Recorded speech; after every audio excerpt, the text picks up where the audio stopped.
But first, there are 3 rules of this game you have to accept before you can begin accomplishing the goals and the visions you want to manifest this year. The first one is responsibility. I'm going to briefly cover each one as quick as I can. What I mean by responsibility is you have to take full responsibility for where you are and where you're going now before we can move on to actually accomplishing some of those goals you want to achieve. Full responsibility, because when you accept full responsibility for where you are and where you're going, you move into an empowered position, not a victim position. A victim position is, this isn't going well because he or she didn't do this. The economy is not working out right. It's not the right time for my business. I'm waiting for the right resources. What's happened is when you take responsibility, you move in from a lack of resources to resourcefulness. You move from a scarcity mindset to an abundance mindset. You are putting yourself in an empowered position. The second is important, and it's quite timely we're talking about this given it's New Year's. Because chances are, if you set a New Year's resolution, in the next week, statistics show you would have broken it. You would have broken your New Year's resolution. Why is that? It's because of commitment. What I mean by commitment is you've got to ask yourself, are you merely interested in something? Now that could be interested in launching your idea, starting your business, interest in getting fitter, whatever that is. Because if you're only merely interested, you are not fully invested. You are kind of 50-50. And so what happens is you will get easily distracted. Excuses will come out, and you will give in to the first thing that takes you away from what you know is most important. But when you're committed, what I mean by commitment is you've made a decision in your mind. You made a decision that this will happen. I've decided this will happen. You've made a decision. And what happens is the mind moves to what I call phase 2. Phase 2 being, great, this is going to happen. How are we going to do it? How are we going to go about making this happen? And the reason this phase is important is because your mindset is now in an action-oriented mindset. Your mindset is conditioned to look for ways that can allow you to make it happen. You are fusing, if you will, your subconscious with your conscious. Now your subconscious knows what to look for, because you've decided it's going to happen. Kind of like imagine if you are in the market for a black Tesla car. You're in the market for a black Tesla car, and you're looking around, and you're kind of working out how am I going to buy it. What happens when you're out and about, you now suddenly see black Tesla cars all over. It's not that they've never been there, it's that now you're allowing that to come into you're allowing that to come past your filter system. You are consciously and subconsciously aware of opportunities. And this is why commitment is important. Are you committed to beginning your idea, your business this year? Or are you just interested? Because until you're committed, nothing's really going to happen. The third part, the rule you have to accept before we think about accomplishing your goals, is outcome detachment. What do I mean by outcome detachment? An outcome is simply this. When I get a promotion, if I'm working for a company, next year, then I can do X, Y, Z. If this happens, I'm going to be happy. If I win this next client, then I can do even more. So what's happening is we are giving up our emotional well-being to something that is external, that may or may not happen. We are giving up our emotional well-being to something that may or may not happen. And what happens if it doesn't happen? Even more pressing, what does that mean we are in the meantime? Are we sad, anxious, depressed about what is going to happen? Is that outcome going to happen? But actually, the way we must think is what a Zen-like saying says, which is, be attached to no outcome and open to everything. Be attached to no outcome and open to everything. Now, if we dissect this into two, the first part, be attached to no outcome. Now, if you think about it, nearly every outcome is out of our control. Whether that client is going to say yes after we've given it our best shot, whether something's going to happen, whether something's going to succeed, we don't control that. What we do control, what is in our control, is what we can do right now. In the next 24 hours, what can I do now? Because when we focus on what we can't control, we get paralyzed by overthinking. When we focus on what we can, action fuels us. Action fuels us forward. So he's focusing on what we can control. Now the second part of that phrase, be open to everything, that is simply the notion of being adaptable. If we take Darwin's phrase from the theory of evolution, it's not the strongest. It's not even the most intelligent that survive. It's the most adaptable. It's your ability to adapt as business conditions change, as your environment changes. How adaptable are you? Are you rigid, or are you someone that can adapt? Carol Dweck, the psychologist, talks about this well when she talks about fixed versus growth mindsets. Are you fixed in terms of your mindset, or are you of a growth mindset? You can adapt, you can grow, you're open to learning. And one of the factors, if you look at some of the most successful people and businesses in every industry, one of the characteristics they have is that they're always eternal students. They're always learning. Now the notion I like about this is, I think of it because I grew up in martial arts, it's about maintaining that white belt mentality. Maintaining that white belt mentality so you're always hungry and you always have that thirst to learn. So those are the 3 rules of the game before we begin, and it's something we have to accept before things happen. And the final comment on the outcome detachment is this duality. It's a duality that we just have to accept if we are beginning to run a business, and that duality is this. Nothing is guaranteed, and at the same time, anything is possible. So anything is possible, yet nothing is guaranteed.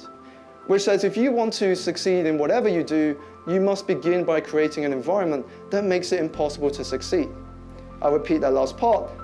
Creating an environment that makes it impossible not to succeed.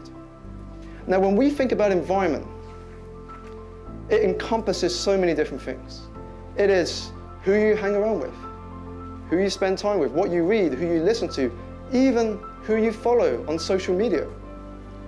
What brands, which leaders, which individuals, which companies are you following on social media? Because that creates the environment that you get influenced by. You know, I was having a conversation with a friend the other day, and he wanted me to explain what I meant by that in practical terms. I said simply this. If you, as an example, wanted to become the fittest you've ever been, surround yourself with 5 of your fittest friends. In no time, you'll be the 6th. Surround yourself with 5 millionaires. In no time, I guarantee you'll be the 6th. What that teaches you is that we become more like the people we surround ourselves with, but we get more influenced by all of that at a subconscious level. That infiltrates our subconscious, and over time we can't help but be more like that. It's not the outcome that matters. Again, not the outcome, not the results. What matters is who you become in the process of getting there. You know, I always say to people, I want everyone, if possible, to become millionaires. Because what they will realize is it's not the £1 million that matter, it's who you have to become from an identity point of view in order to get there. It's that transition. Willpower is doing. I'm doing something. Vision, environment moves you to identity. I am something. This is me. We have to win in the mind before we win in reality. We have to see ourselves there before we can arrive in reality. You know, I always say in business, there are 2 sales that have to be made before you convert. The first sale is to yourself. You have to sell you to you first. If you can't sell you to you, you can't do the second step, which is sell you to others, which is sell your idea to others. They can see you haven't sold you to you because energy introduces you before you speak. No? No one? No one? What happened? That was the easiest one, right? Now here's what happened. I'm going to dissect this down for you. Here's what happened. You were conditioned from the top right to think this was easy until you got to the bottom left. And you were thinking, actually, that's a lot harder than I imagined. Now when you get to the easiest one of the lot and you just have to draw 7 lines, then thinking, wow, how do I divide that equally? So what's happened is you've been conditioned. This is what happens to our mindset. Is often we think the way we think because we accumulate experiences. We accumulate experiences that mean we only see the world one way. And what you learn to realize over time is there is no one reality. There is no one reality. There is only customized realities. That is, the way you interpret an event or an experience or something that you are exposed to is going to be different to the way your partner does, your friend does, the person sitting next to you does. That's because we are living our reality through different lenses. If we're aware of that, then we can change. We can start with a clear mind and be open to new perspective, to new learnings. And this is what often creates tension in businesses and entrepreneurship, is when we think our way is the best. We think this is the right way. And that closes the mind to being open to other perspectives. Imagine if I'd started off with the bottom right. I'm pretty sure you would have got that one straight away. But because it became the end of that journey, not one hand went up. So this is the importance of mindset here. But what I learned along these journeys of failures is that in the grand scheme of things, failure, setbacks, and challenges actually don't matter. What does is how we interpret them, how we react to them. And to realize that success and failure are not opposites. That actually you can't truly reach any of your potential without failing at something, without taking any risk. Recall back that duality I said at the beginning. Anything is possible, and at the same time, nothing is certain.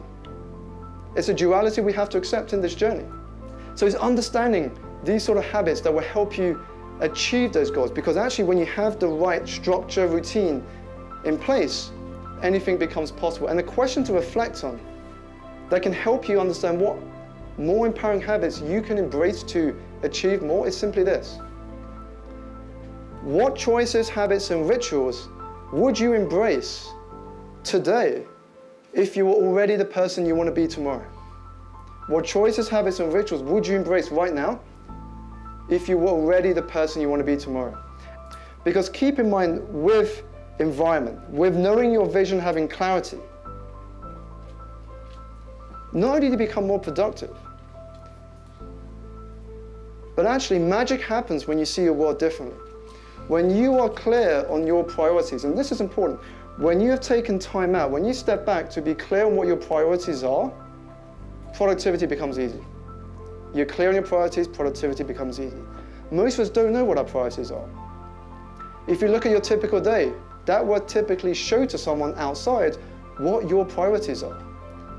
And on habits, you know something's got to change if, when you reflect on this question, would I be where I want to be in the next 3 years if I took my average day and repeated it every single day for the next 3 years? Would I be closer to where I want to be?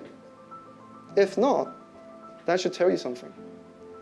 Best habit. For me, the best habit is exercise first thing in the morning.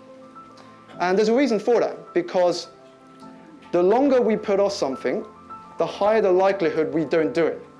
So what I used to do is I used to go do exercise at the end of the day. So I would say I need to get my work done first, I've got to make the calls, I've got to send the emails out, and then once I've done all that, I'm going to go to do a workout at the end of the day. But what I learned from that experience is that when it suddenly, let's say it starts raining, it gets dark, it gets cold, actually my motivation just drops. And I'm not going to go to the gym or do a workout at the end of the day. But if I begin the day with a workout, there is no excuse, because I've done it. It's done. I can now get on with the day, but here's the other benefit.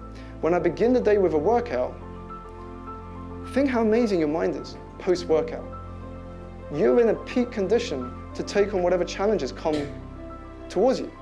You're thinking about what happens to you throughout the day, work, personal, whatever it is.